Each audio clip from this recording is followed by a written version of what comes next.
কথায় আছে সবুরে মেওয়া ফলে, সত্যিই তাই। মানে আজকে 13 তারিখের যা মাশরুম নিয়ে বেরিয়েছিলাম আপনাদের বলেছিলাম। তো দেখুন না, জাস্ট মানে প্রথম যেগুলো অর্ডার ছিল সেগুলোই ডেলিভারি করলাম। তারপরে একটা বহরমপুরে ছিল 500 গ্রামের অর্ডার, তো সেটা নিয়ে বহরমপুরে গেলাম। তারপরেও আরো 1 কেজি আমার কাছে থেকে যায়, এবং প্রথমের এই অর্ডার করা তো জাস্ট 1 ঘন্টার মধ্যেই কমপ্লিট হয়ে যায়। তারপরে আরো 1 কেজি মাশরুম আমার কাছে ছিল, যেটা নিয়ে আমি কম করে আজকে না হলেও 1 থেকে 2 ঘন্টা ঘুরলাম। এবং ঘোরার পরে প্রথমে এক দাদা একটা প্যাকেট নিলেন 250 গ্রামের, এবং তারপরে আরো না হলেও 15-20 মিনিট ঘুরেছি।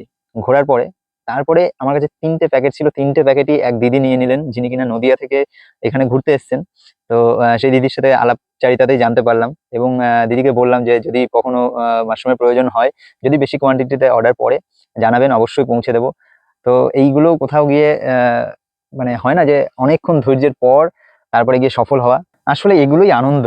এবং তারপরেও ওই যেই দিদি নিলেন 3টে প্যাকেট, তার সেই বাড়ির পাশেই আরেক দিদি নিতে চেয়েছিলেন, কিন্তু আজকে সেই দিদিকে আমি মাশরুম দিতে পারলাম না, কারণ স্টক শেষ। তো সেই দিদির সাথেও কথাবার্তা বলে এলাম, আমার নাম্বার দিয়ে এলাম, এবং আহ, আগামী যেদিন যাব সেদিন শুধু ওই দিদি নয়, ওখানে আরো 2-3 জন ওখানে ছিলেন যারা নেবেন জানিয়েছেন। তো নেক্সট যেদিন আমি আবার বহরমপুর যাব, সেদিন ওইখানে যাব, সেখানে গিয়ে তাদের যতটা মাশরুম লাগবে আমি ডেলিভারি করব। মানে ঘুরছিলাম ঘুরছিলাম ঘুরছিলাম, হতাশ হইনি, কিন্তু ওই আর কি, আহ, যে হবে কি হবে না করতে করতে করতে করতে জাস্ট তুড়িতে গায়েব। এই আপনাদের কারোর যদি মাশরুমের প্রয়োজন হয় অতি অবশ্যই যোগাযোগ করবেন। ভিডিওটা like, comment, share, subscribe, follow করে ছড়িয়ে দেবেন। ভালো থাকবেন, সুস্থ থাকবেন, মাশরুম খেতে থাকবেন।